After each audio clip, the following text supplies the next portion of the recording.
In 1996, a jogger finds an old-style board game buried in the sand on the beach. He brings it home and gifts it to his teenage son, Alex Vreek. Alex couldn't look less impressed, but that's just because it's a board game and nobody plays board games anymore. He ditches the game and jumps on his video game console instead.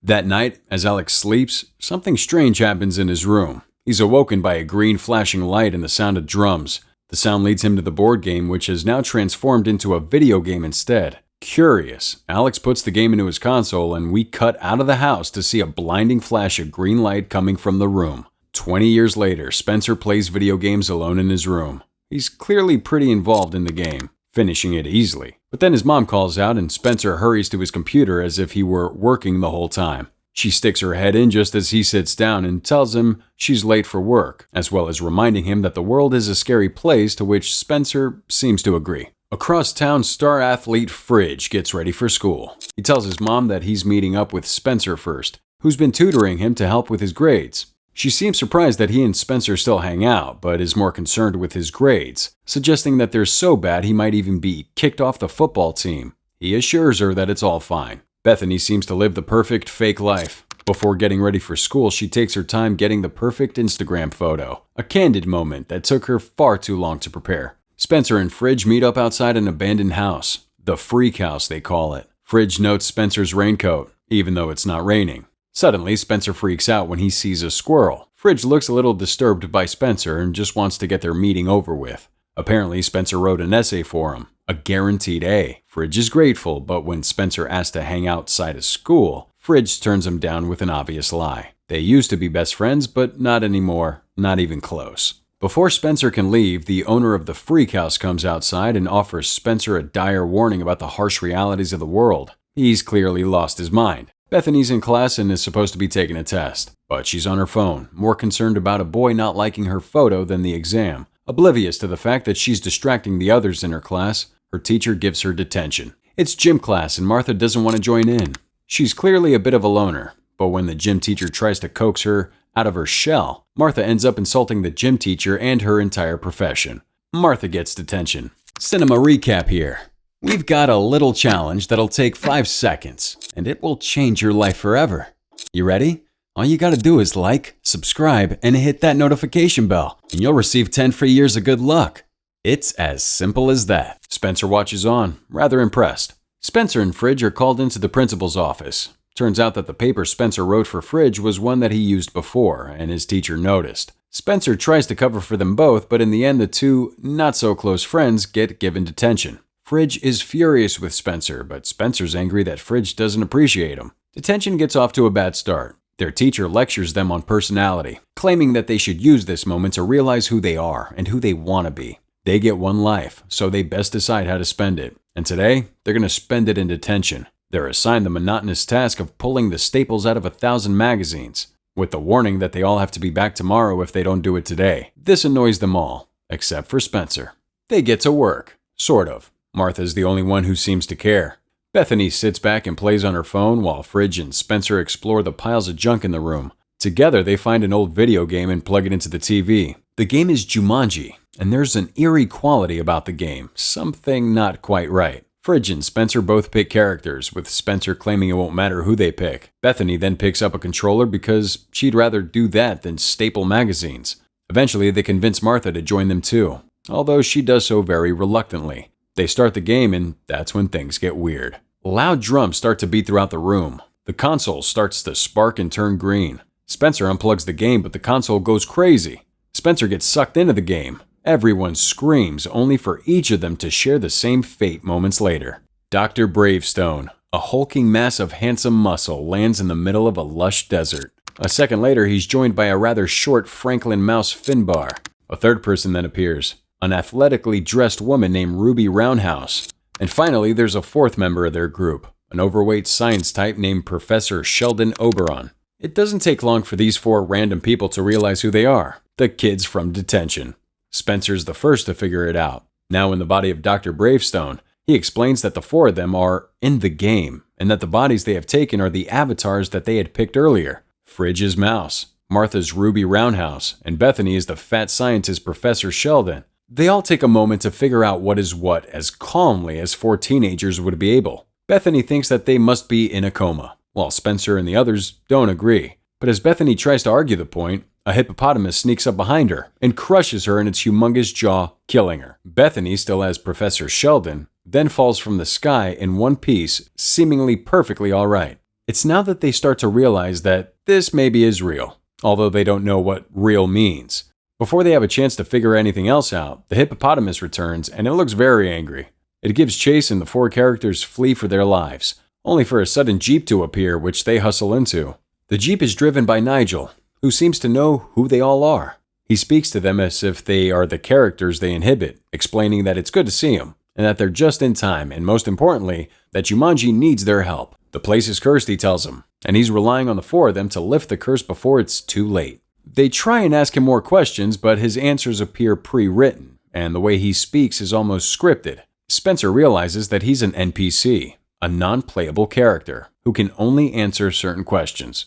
Eventually, Nigel explains what's going on and why they're there, via a cutaway flashback, of course. Professor Russell Van Pelt is Dr. Bravestone's old partner, who became obsessed with finding the sacred jewel of Jumanji. When he finally did find it, prying it free from its resting place atop a jaguar statue, a dark power consumed Van Pelt and gave him dominion over all of Jumanji's creatures. A terrible curse then befell the land. Nigel was able to steal the jewel from Van Pelt, but now it's up to the four players to return the jewel back to its resting place and lift the curse once and for all.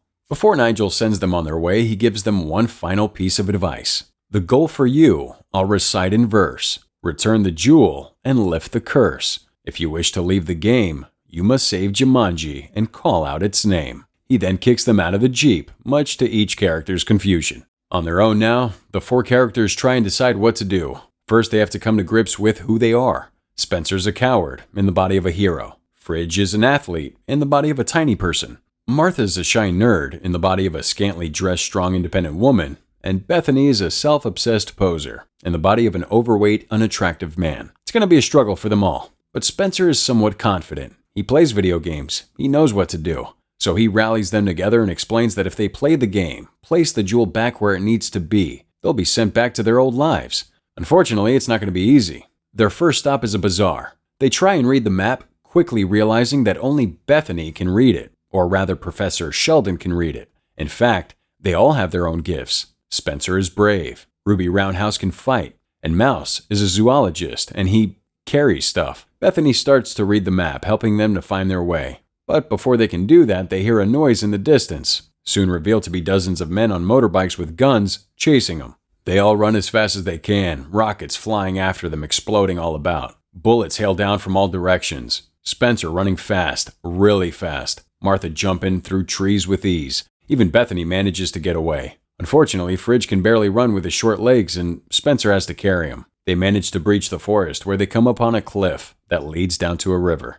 With no choice, all four jump for their lives. On the bank of the river, Martha reveals that she was shot. She dies instantly, but then reappears. It's now that they realize that they each have 3 lives, which means that Martha and Bethany have now lost a life each. If they lose all their lives, game over. Meanwhile, Van Pelt learns that they got away from him. He sends more creatures to go and find him. As the characters head for the bazaar, Bethany and Martha start to bond, but Spencer and Fridge fight. Fridge blames Spencer for their situation, and Spencer blames Fridge for thinking he's too cool. They argue, and Fridge pushes Spencer off a cliff, killing him. Spencer then points out that they can't fight, they need each other if they're going to get through this. They reach the bazaar with the single clue, to find the missing piece of the map. It leads them to a single room with a viper lurking inside a basket, the location of their missing piece. Working together, they coax the viper out of the basket and manage to retrieve the piece they were after. Unfortunately, the piece of their map is just a statue of an elephant and another riddle. Before they get a chance to figure it out, they become surrounded by Van Pelt's men.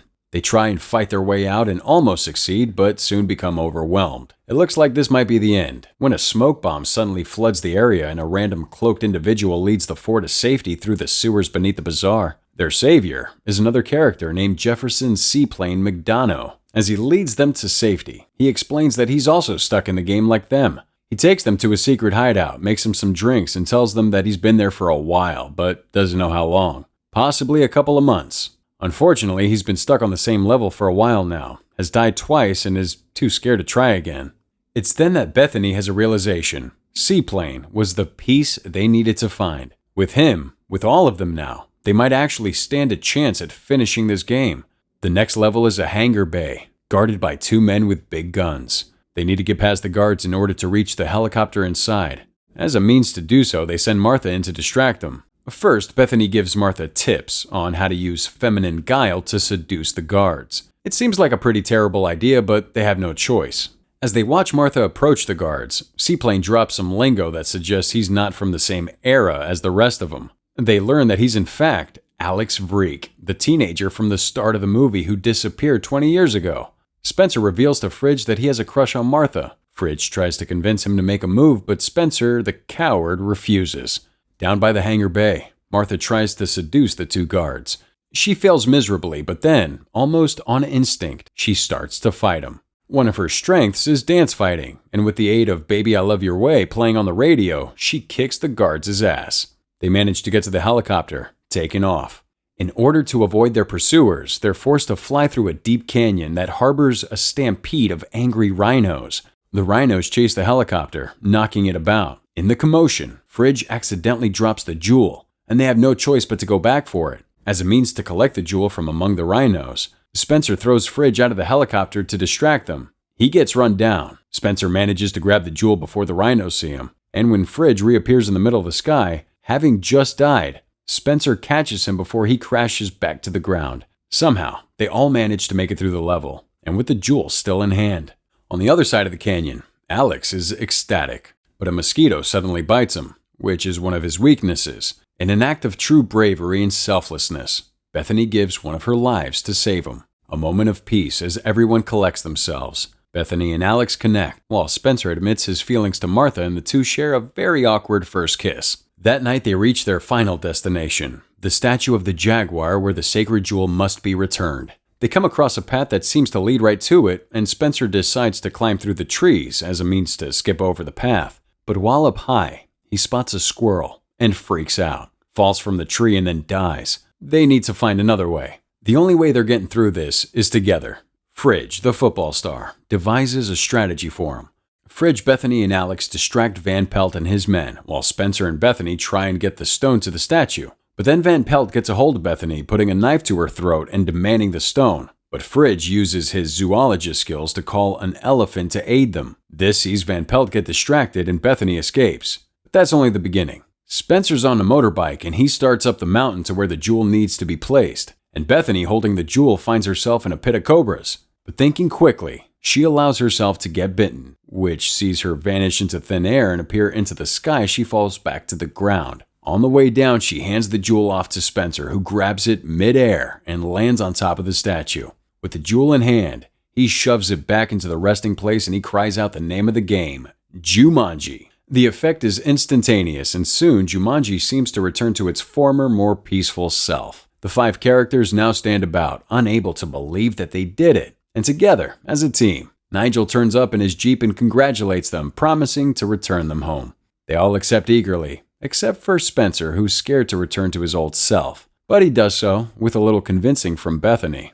Back in the real world, the 4 friends can't believe they're back, although they soon realize that Alex isn't there with them. They hurry to the freak house, seeing that it now looks normal and lived in. What's more, Alex is there, but now as an adult.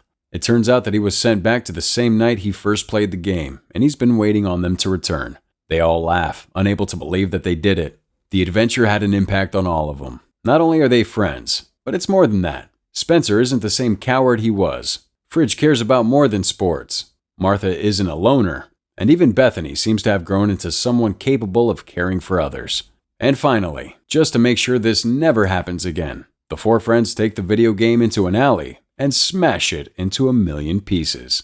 This was a recap of Jumanji, Welcome to the Jungle, released in 2016 by Sony Pictures. It was directed by Jake Kasdan and stars Dwayne Johnson, Kevin Hart, Jack Black, Karen Gillan, and Nick Jonas. If you were stuck in Jumanji, which character would you want to be? Tell me with the hashtag #CinemaRecap in the comments.